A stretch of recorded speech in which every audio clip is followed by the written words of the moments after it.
Khuddaka Nikaya, the Minor Collection Discourses, Sutta Nipāta, Sutta number 2.14, Dhammika Sutta, the disciple Dhammika. I have personally heard this. Once, the Blessed One was living at the monastery offered by Anathapindika in Jeta's Park, in the city of Savatthi.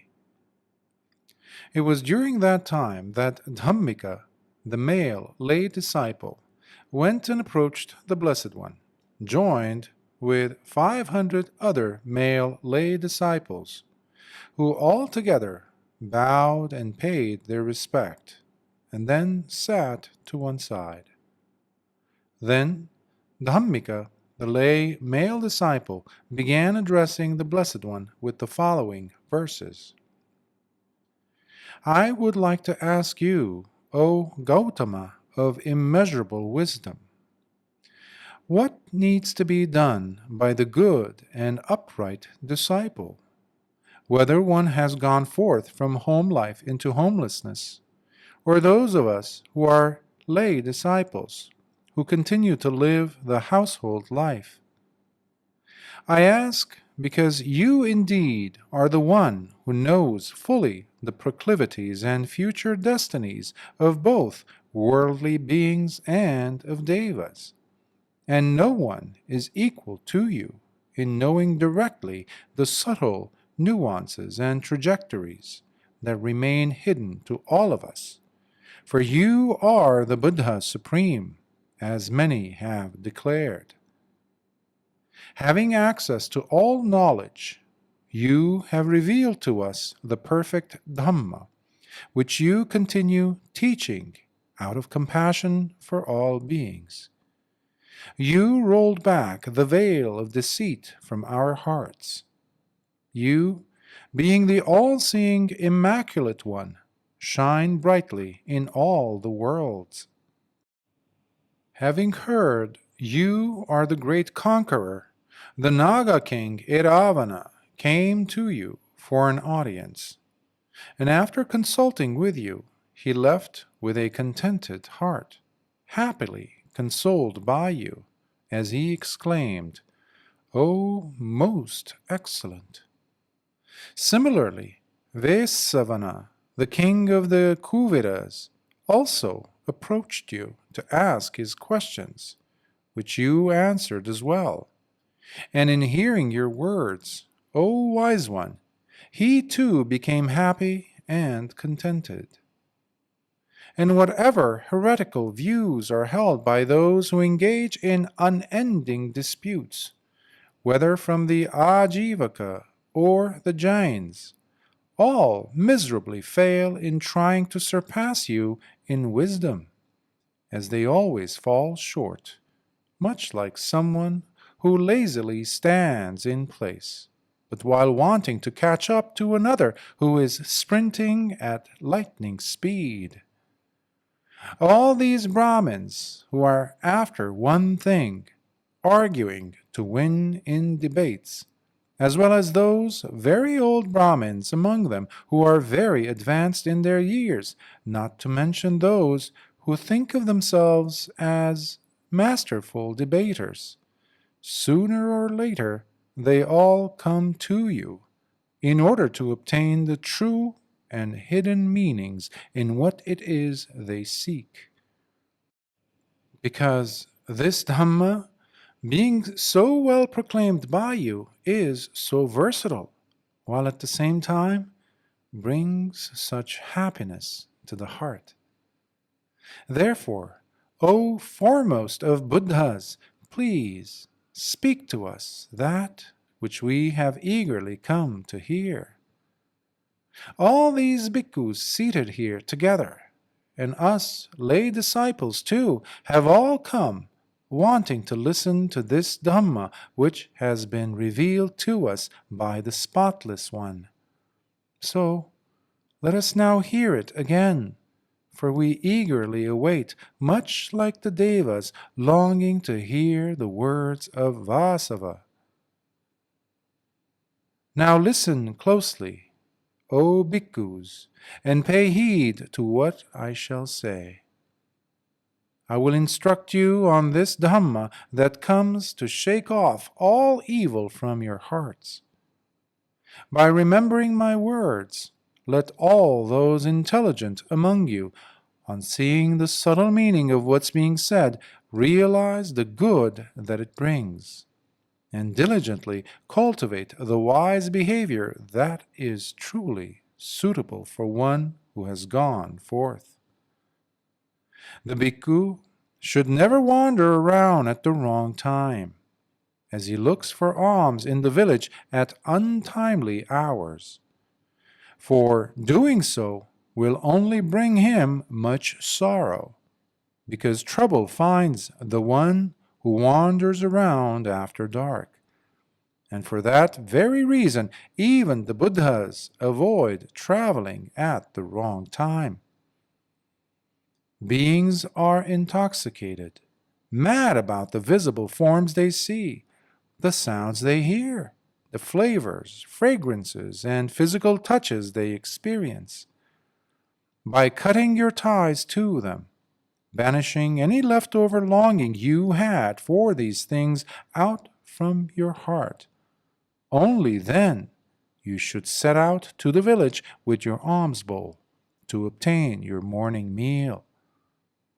The bhikkhu, once having received his morsel of food in the proper way, should then return back, alone, and sit in a secluded place, as he quietly eats the alms food, with mental faculties pulled and turned inwards, away from all outside influences, remaining collected and fully present with the body. And in talking with others, whether they are a disciple or some other bhikkhu, the topic of conversation must always be about the most excellent Dhamma, and not about creating division among people, blaming or slandering others. While some enjoy being involved in disputes or arguments, we, on the other hand, do not praise such motives, nor those who conduct themselves in such manner, as their level of wisdom is next to none. They seek out problems as they go from place to place, near and far, fully bound up by stupidity, which is their primary occupation. The truly wise and excellent disciple, once having received his daily morsels of food, while having a place to stay, a bed and seats, along with water to wash himself and clean his robes from dirt, should be dedicating his time only to the practice, by constantly reflecting on the Dhamma taught by the Blessed One. Therefore, the bhikkhu, in using the morsels of food, his bed and seats, along with the water he uses for washing himself and his robes, makes sure he does not become stained or tainted due to clinging while using these resources, much like the drop of rain never grabs on to the lotus leaf, and instead simply slides off, unspoiled, the moment it lands. Now, I shall instruct on the proper way of practice for householders, as a result of which good lay disciples, too, can benefit greatly indeed. However, burdened by the responsibilities of household life, the bhikkhu's practice cannot be carried out by lay disciples, and for that reason, the benefits of experiencing the highest fruits of the holy life are not fully accessible to them. Walking away from violence by not harming nor killing living beings any more, nor inflaming or provoking others to do harm or to kill, they have now put aside aggression of all kinds, and towards all beings in the world, be they weak or strong and powerful.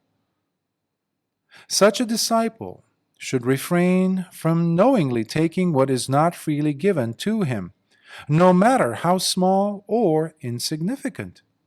In the same manner, he does not incite nor encourage others to take what is not freely given either. Thus, he never takes anything that is not offered or given. Avoiding to live the non-celibate or unholy life is what the wise disciple does, just like an intelligent person avoids accidentally stepping into the pit of burning hot charcoal. Yet, in being a householder, when one is unable to observe the holy life by remaining celibate, then he should, at the very least, never cheat on one's own mate, nor covet or go to another's mate or wife. While conversing in a public gathering or an assembly, or whether talking in private, the disciple should not speak any lies, nor should he incite others to speak any lies.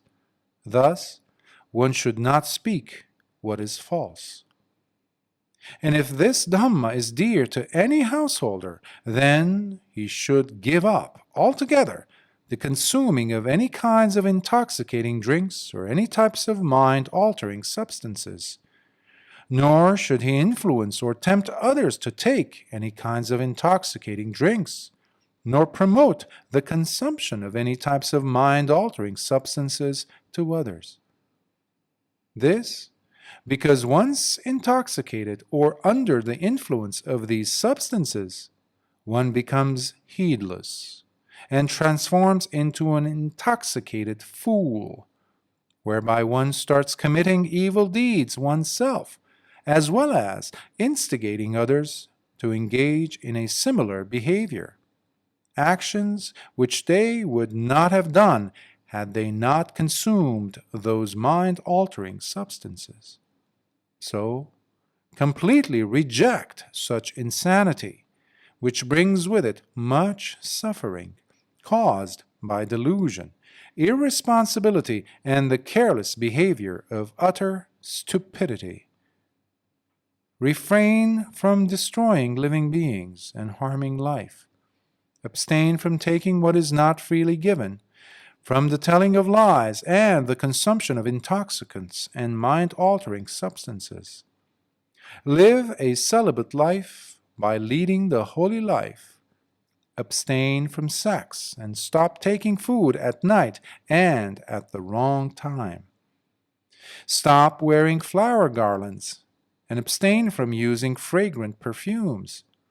Learn to sleep on a low bed or on the ground, on a mat spread on the floor.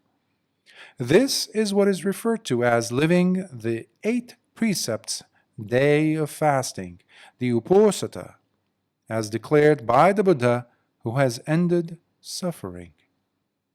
In this way, by living the Uposatha fully, be it on the 14th, the 15th, or the 8th days of the waxing aspect of the month, observe the 8 precepts day of fasting. Also, observe them on that additional special day of the month every 2 weeks, all with a happy mind and a contented heart. Then, by getting up early in those mornings of Uposatha, the wise and diligent lay disciple comes to serve the Sangha of bhikkhus by distributing to them nourishing food and drinks, sharing with them whatever he can, while doing so with a happy mind and a joyful heart. Furthermore, the disciple also tenderly looks after his mother and father, while earning an honest living engaged in a wholesome profession or trade. And when the time comes, such a diligent householder, who in life, having observed the practice and lived in a wholesome manner, will reappear in the company of the brilliant and self-radiant devas, the gods of Sayampabha heaven. Sadhu, sadhu, Sadhu.